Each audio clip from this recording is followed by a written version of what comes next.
Good morning दोस्तों, ફરીથી તમારી માટે લઈને આવ્યો છું चैप्टर नंबर 10 गुजराती के अंदर। ये तीसरा पार्ट एंड लास्ट पार्ट है, जहां पर हम मोहम्मद वली भाई माकड़ के द्वारा लिखी गई बहुत ही खूबसूरत सी कहानी है, स्टोरी है, टूकी वार्ता है, जिसका नाम है नथी।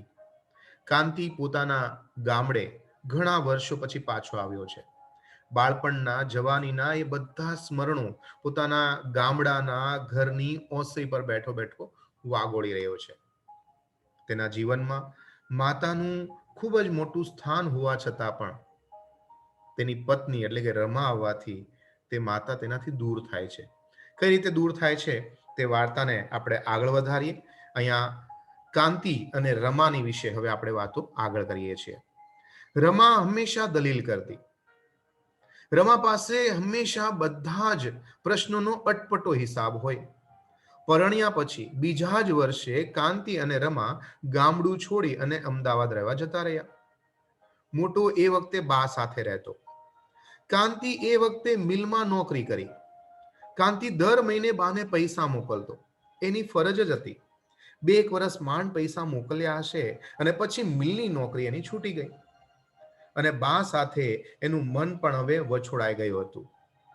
ગાય પાસેથી કઈ રીતે વાછડાને વાળી લેવામાં આવે તે જ રીતે ખૂબ જ ખૂબીથી રમાએ હવે કાંતિને તેની બા પાસેથી વાળી લીધો હતો। જિંદગીના 2 વર્ષ કાંતિએ બાને પૈસા મોકલ્યા, પણ એનો હિસાબ રમા પાસે ખૂબ જ અટપટો હતો। એ હંમેશા કહેતી, આપણે પૈસા મોકલ્યા કરીએ છીએ અને એ ડોશી મૂડી બનાવી રહી છે, નહીં તો એની પાસે શું હતું। કાંતિને પણ પૂછવાનું મન થતું, પણ 2 વર્ષમાં આપણે પૈસા મોકલ્યા પણ કેટલા હશે ભાઈ। પણ રમા હંમેશા કંઈક જુદો જ હિસાબ ગણાવતી।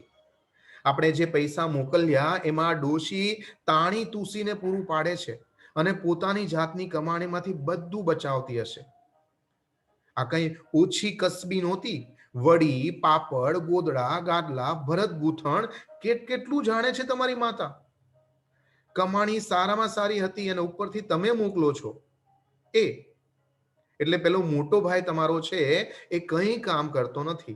બસ ત્યાં ગામડામાં માતાની પાસે બેઠી બેઠી ખાય છે અને ગદરીને પાડા જેવો થઈ ગયો છે।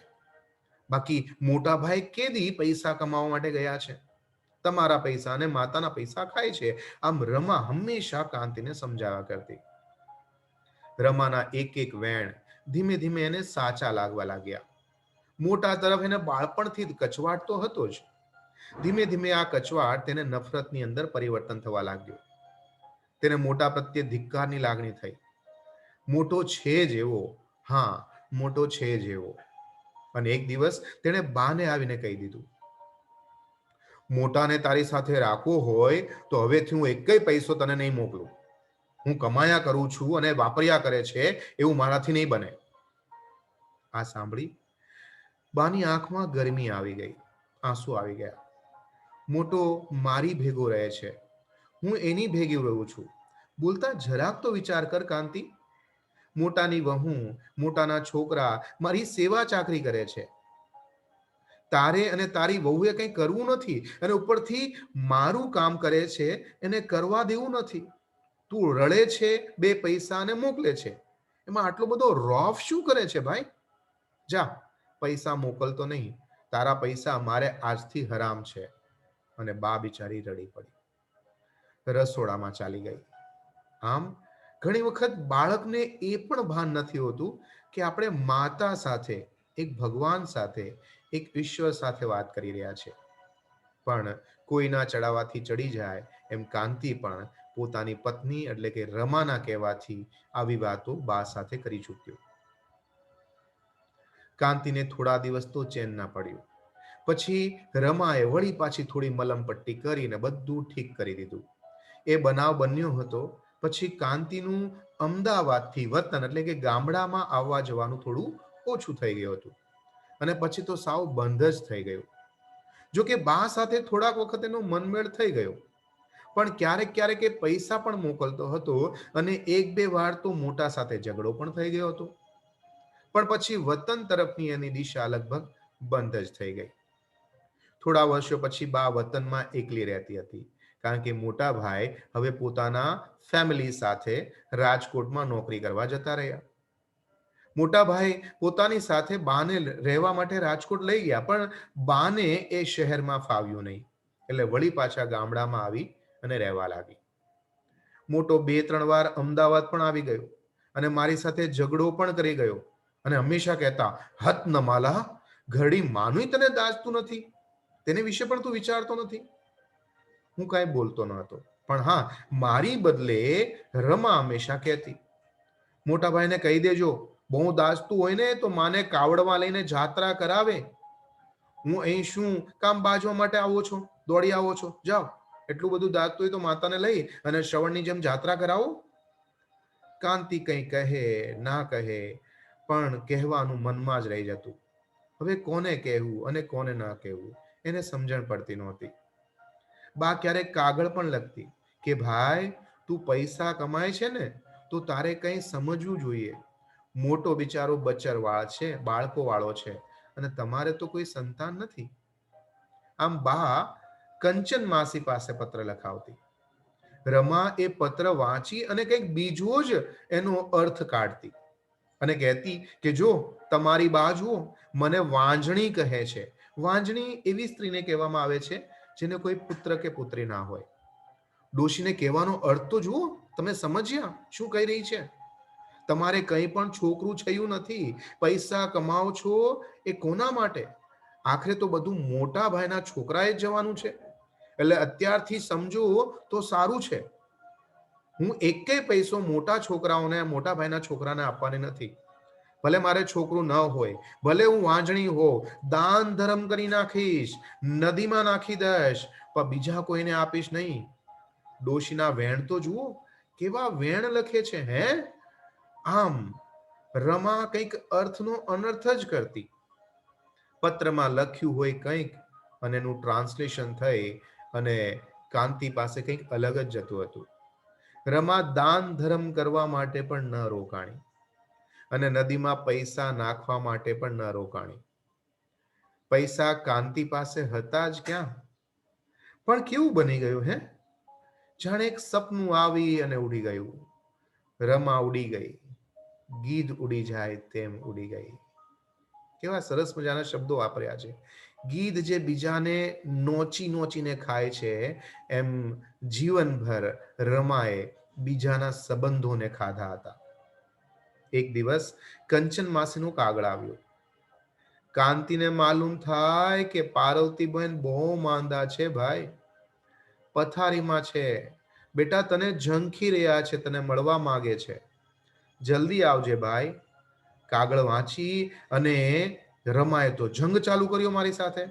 બધું જ ખોટું છે, પૈસા પડાવવાના ધંધા છે તમારી માના. કાં તો અમદાવાદ આવીને રહેવું હશે, દવા કરાવવા માટે પૈસા નહીં હોય. અહીં મારી તબિયતનું ઠેકાણું નથી અને હું તમારી માના ઢસડા ઢસડું? હું આવું નહીં કરી શકું. તમે જતા પણ નહીં અને તેને અહીં લાવતા પણ નહીં. આમ રમાએ વળી પાછો બીજો અર્થનો અનર્થ કર્યો અને કંચન માસીના કાગળનો જવાબ હું આપી પણ ના શક્યો અને ગામડે જઈ પણ ના શક્યો. કાંતિને બા પાસે જવું હતું અને રમાને એ સાંજે પેટમાં દુખવા આવ્યું. રાત્રે ઉલટી પણ થઈ. રમા માંદી પડી. કાંતિ બા પાસે જઈ ન શક્યો. કંચન માસીનો બીજો કાગળ આવ્યો. થોડા દિવસ પછી એક દિવસ કંચન માસી પોતે પોતાના પતિદેવ સાથે અમદાવાદ આવ્યા. તેમના વર હતા તેની સાથે. કાંતિને એમ કહ્યું કે પાર્વતી બોનને આ પોટલું તમને સોંપવા માટે કહ્યું છે, એટલે આવી છું. ઘરની કોઈ પણ થોડી ઘણી ઘર વખરી હતી, વાસણ કુસણ એ મોટાને આપ્યું છે અને તમને ઘર સોંપવાનું કીધું છે. આ પોટલામાં થોડું ઘરેણું ગાંઠું ને પૈસા જે કઈ હોય તે, એમ કહી અને ઉઘાડીને જોયું તો કાંતિ મૂંગો જ રહી ગયો. કંચન માસી એમના વર સાથે એ પોટલું લઈને આવ્યા હતા અને મને સોંપીને ચાલ્યા ગયા. એમનેમ જતા રહ્યા. કાંતિ એમને ચા પાણીનું પણ પૂછી ન શક્યો, કશું બોલી ન શક્યો. રમા એ વખતે માંદી હતી, ખાટલામાં પડી હતી અને ખાટલામાં પડી પડી પણ બોલી રહી હતી. આવાને આવાને સોંપાતું હશે આવું પોટલું? ડોશી, તમારી જો માં છે હાવ મૂરખ છે, મૂરખ. આવી કંચન માસીને દેવાતું હશે? પોટલામાં પૈસા અને ઘરેણા રાખતા હશે, અને એ પણ આવી રીતે ખુલ્લા. એમાંથી કાઢી લેવામાં કેટલી વાર લાગે? આ કંચન ડોસી તો કંચન ડોસી છે. કાંતિને કહેવાનું મન થયું કે ભાઈ રમા આ કંચન માસી છે, તું ઓળખતી નથી રમા એને? હવે ઓળખું છું તમારી કંચન માસીને. કંચન માસી શું, તેની 7 પેઢીની ઓળખાણ રાખી છે. ઘરની બધી જ ઘરવખરી મોટા ભાઈને સોંપી દીધી. જોયું ને? આ જોયું તમારી ડોશીનું કુળકપટ જોયું કેવી છે તે? કાંતિને નીચું જોયું, એને પોટલું ખોલ્યું, તેમાંથી પૈસા નીકળ્યા. હા, એ પૈસા બરાબર અણીના સમયે કામ લાગ્યા. રમા માંદી હતી, તેના ઓપરેશન માટે, તેને સાજા કરવા માટે મારે પણ એટલે કાંતિને પણ એની જરૂર હતી.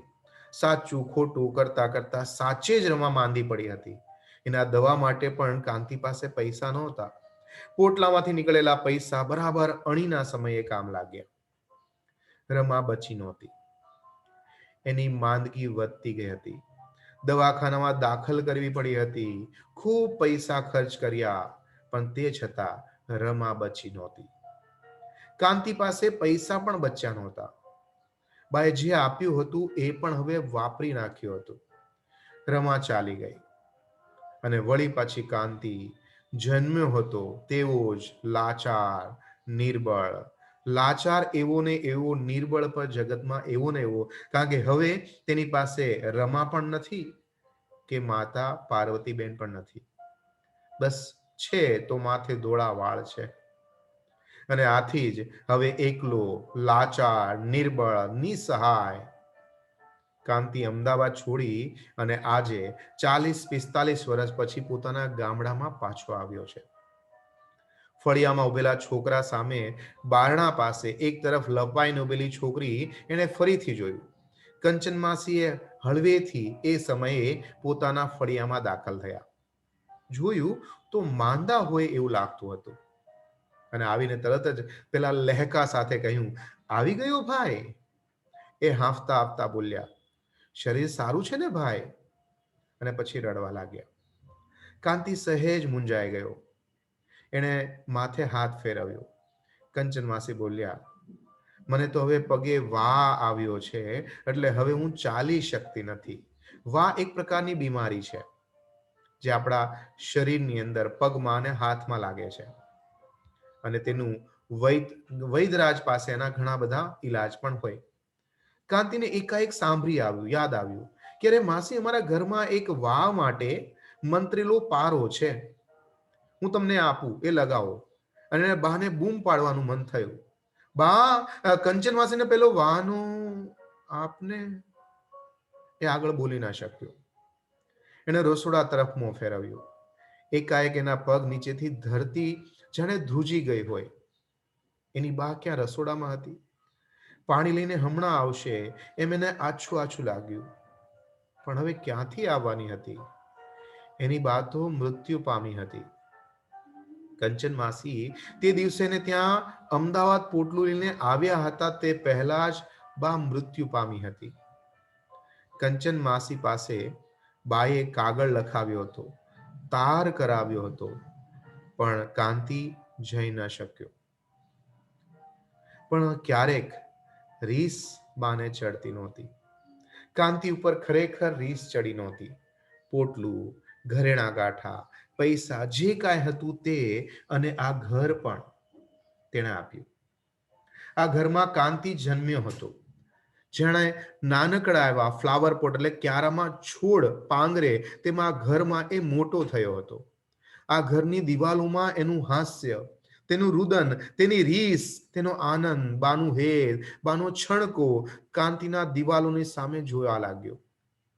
આકાશમાં વાદળો ધીમે ધીમે હવે ક્ષિતિજ તરફ સમાઈ રહ્યા હતા, અને આ બધું જ ધીમે ધીમે ડૂબી ગયું હતું. બા નહોતી, કશું જ નહોતું. ઘર નહોતું, ખાલી ખોરડું હતું.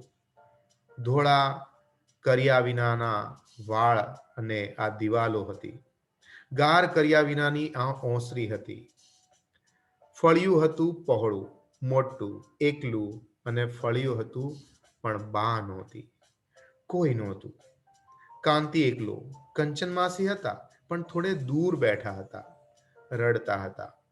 દોડી એને આંગળી પકડી લેવાનું મન થયું કે માસી મને ફરીથી મારી માને મેળવો ને, પણ કઈ રીતે માને મળી શકાય? હવે ઉઠી ન શક્યો. તેને એક ડુસકું આવી ગયું.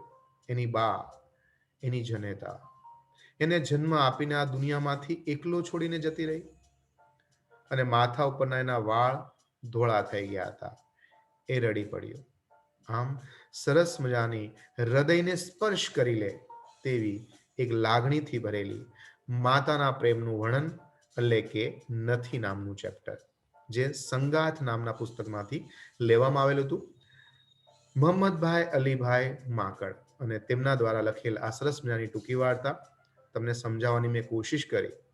હૃદયસ્પર્શી વાર્તા છે. આશા કરું છું તમે આમાંથી પણ ખૂબ જ સારા માર્ક્સ સ્કોર કરી શકશો અને બધી જ વાતો તમને યોગ્ય રીતે સમજાઈ હશે. હું તમારો દોસ્ત, તમારો મિત્ર, તમારો ગુરુ Mahendra Joshi. Thank you very much.